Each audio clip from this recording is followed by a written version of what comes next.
Hi friends, welcome back to Dr. Subi's All About Health channel. நம்ம பொதுவாக இருதயம், சிறுநீரகம், கல்லீரல் இதோடைய ஆரோக்கியத்தை பற்றி ரொம்ப பேசுகிறோம். ஆனால் உணவுகளை செரிமானம் பண்ணுற டைஜஸ்டிவ் சிஸ்டம் அதாவது கட் ஹெல்த் பற்றி நம்ம யாரும் முக்கியத்துவம் கொடுக்கறதில்ல.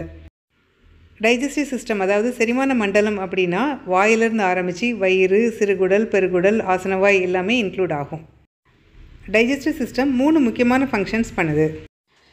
முதலாவது ஃபங்க்ஷன் நம்ம சாப்பிட்ட உணவுகளை ஈஸியாக ஜீரணிக்கக்கூடிய பொருட்களாக மாற்றுறது. அடுத்த ஃபங்க்ஷன் செரிமானம் பண்ணின உணவுகளில் உள்ள நியூட்ரியன்ஸை சர்க்குலேஷனுக்குள்ளே அப்சார்ப் பண்ணுறது.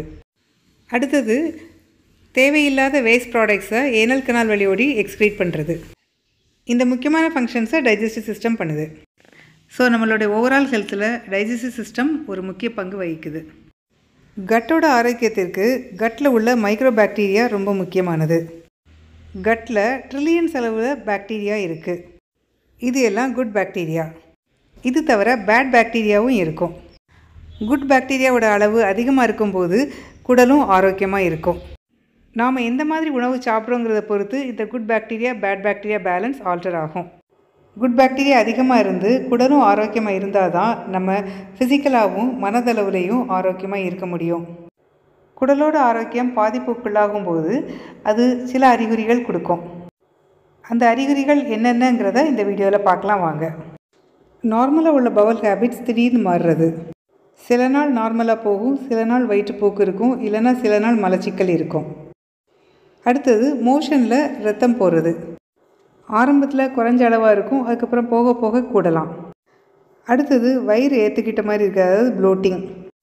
இது வயிறில் கேஸ் அதிகமாக இருந்தால் இந்த மாதிரி சிம்டம் வரும். இதுக்கு நம்ம அன்ஹெல்த்தியாக சாப்பிட்ற உணவுகள் தான் காரணம். அடுத்தது மோஷன் போனாலும் கம்ப்ளீட்டாக போகாத மாதிரி ஒரு ஃபீலிங் இருக்கிறது. திருப்பி மோஷன் வர்ற மாதிரி ஒரு ஃபீலிங் இருக்கும். இந்த சிம்டம் இன்ஃப்ளமேட்டரி பவல் டிசீஸை குறிக்கலாம், இல்லைனா கேன்சரோட அறிகுறியாகவும் இருக்கலாம். அடுத்தது காரணமே இல்லாமல் அதிகமான எடை குறையிறது. குடலோட ஆரோக்கியம் அஃபெக்ட் ஆகும்போது தேவையான நியூட்ரியன்ஸ் எதுவும் கிடைக்காது. அதனால் வெயிட் லாஸ் வரும். ஸோ இந்த காரணத்தால் உடல் சோர்வு, மனசோர்வு எல்லாமே வரும்.